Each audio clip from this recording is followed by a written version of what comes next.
주목해볼 뉴스들 함께 체크해보시죠. 먼저 방산주에 대한 고평가 논란이 지속되는 가운데 최근 외국인은 방산주를 팔아내고 있는데요. 그 이유는 무엇이었을지 관련 뉴스부터 만나보시죠.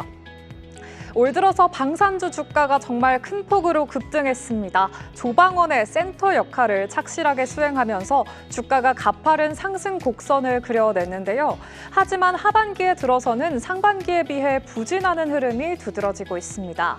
주가 상승세가 지나치게 가팔라서 실적 대비 주가가 과열됐다는 경고가 나오고 있는데요. 특히 국내 방산주가 글로벌 1위 방산업체인 미국의 록히드 마틴보다 고평가된 걸로 나타나면서 투자 심리가 위축됐습니다. 오늘 한국거래소에 따르면 국내 주요 방산주의 PER, 선행 PER부터 확인을 해보시면 록히드 마틴이 15배도 채 되지 않는 수준인 것에 비해서 한화시스템은 38.5배, LIG넥스원은 33.9배, 이어서 한국항공우주부터 현대로템도 20배 이상의 PER을 기록한 것으로 나타났습니다. 그리고 시장 가치 대비 현금 창출 능력, 즉 EV, EBITDA를 통해서 기업의 적정 주가를 확인해보시면 LIG넥스원이 28.5배로 가장 높았고 한화시스템과 한국항공우주도 20배 이상의 수치를 기록한 가운데 현대로템과 한화에어로스페이스 역시 12.8배의 록히드 마틴을 넘어선 점이 특징적입니다. 그러니까 실제 이익이나 현금 창출력에 비해서 국내 방산주들의 기업 가치가 상대적으로 고평가됐다는 건데요.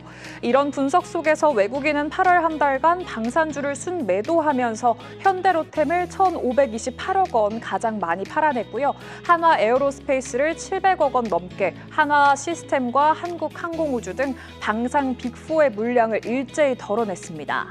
K방산이 초호황을 누리면서 작년보다 큰 폭으로 늘어난 영업이익을 발표했고 수주잔고가 총 100조 원을 돌파하면서 질주를 이어가고 있지만 이미 방산주 수주가 아직 본격적인 매출로 잡히지 않은 상황에서 관련 기업들의 주가가 먼저 치솟은 만큼 높은 기대감만큼의 실적이 뒷받침되지는 못하며 지금의 주가는 부담이 될 거라는 진단이 나왔고요. 오늘 LIG넥스원은 그 우려를 현실에 반영하면서 주가 급락세를 보이고 있습니다. 현 시각 15%대 하락하고 있는데요. LIG넥스원은 오늘 MSCI 지수에 신규 편입되면서 기대감을 키웠지만 컨센서스를 하회하는 2분기 실적을 발표하면서 호재와 악재가 모두 있었는데요.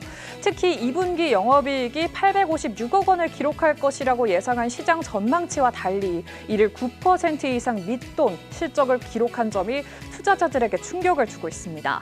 오늘 나온 LIG넥스원에 대한 리포트를 확인해보시면 일단 한국투자증권부터 메리츠, 삼성증권은 좀 더 확실한 한 방이 필요한 상황이라면서 밸류에이션이 이미 너무 올라 있고 추가 상승 여력이 제한적이라고 짚어냈습니다. 실적 성장이 예상돼서 단기적인 목표가는 상향하지만 고평가된 주가에 투자 의견은 중립에서 매수로 하향하기도 했는데요. 매수에서 중립으로 하향하기도 했는데요. 한편 교보증권과 유진투자증권은 수익성 개선이 필연적이라면서 결국 실적이 시장 예상에 부합하는 건 시간 문제라며 투자 의견 매수와 함께 목표가를 상향 조정했습니다. 이처럼 방산주에 대한 다양한 의견이 나오는 가운데 오늘 방산주 하락을 부추기는 뉴스가 하나 더 있었죠. 러우 전쟁의 종전에 청신호가 들어왔다는 건데요. 트럼프 대통령과 푸틴 대통령이 very soon, 그러니까 정말 곧 조만간 만나서 전쟁의 종식을 논의할 기회가 있을 거라는 발언이 나왔고요. 3자 회담 가능성에 대해 트럼프 대통령은 매우 좋은 전망이 있다고 대답을 하기도 했습니다. 이처럼 고평가된 방산주, 앞으로 주가 상승 여력의 제한이 지속될지 궁금한데요. 러우 종전 가능성까지 대두되면서 위축된 투자 심리, 하지만 방위비 증액이라는 모멘텀, 그리고 탄탄한 수주 잔고는 이 주가 상승의 촉매로 지속될 수 있을 것 같다는 생각도 드는데 과연 전문가분들의 투자 의견은 어떨지 잠시 후에 들어보시죠. 다음 시그널도 만나볼까요?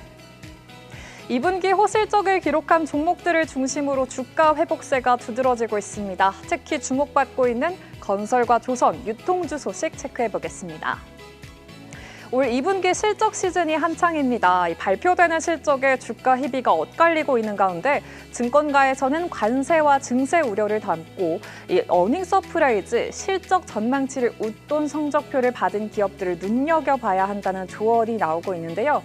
특히 업종별로는 건설과 조선, 유통, 제약 바이오의 실적이 증권가 예상치를 뛰어넘은 것으로 집계가 됐습니다. 먼저 건설주 중에서는 GS건설과 DLENC 그리고 KCC가 시장 전망치를 상향한 실적을 기록했고요. 조선주도 최근 실적을 통해서 주가 상승의 근거를 증명해내면서 하나오션이 특히나 컨센서스를 크게 웃돈 2분기 실적을 공개했고 HD현대형제들도 주가 급등의 이유를 성적표로 보여주면서 전망치를 넘어선 실적을 발표했습니다. 이 밖에 유통과 레저, 엔터 업종에서도 어닝 서프라이즈 종목들이 나왔는데요. 앞으로 이마트 등 다른 유통사들도 이딴 호실적 발표가 예상되는 가운데 키움증권은 정부의 2차 추가 경정 예산 편성 등에 힘입어서 내수 소비 회복이 점차 현실화될 것이라는 진단을 내놨습니다. 또 오늘 파라다이스 주가 상승세를 비롯해서 롯데 관광개발 등 카진우주, SM과 하이브 견조했고요. 제약바이오 업종 안에서는 삼성바이오로직스가 시장 예상치를 11%나 상회하는 호실적, SK바이오팜은 무려 72% 넘게 상회한 깜짝 실적을 공개했습니다. 앞으로 이 종목들의 주가 상승세가 얼마나 이어질지 궁금하고요. 또 앞으로 더 기대되는 호실적 종목들 또 어떤 것들이 있을지 함께 지켜보시죠. 오늘 장 마켓 시그널 체크해봤습니다.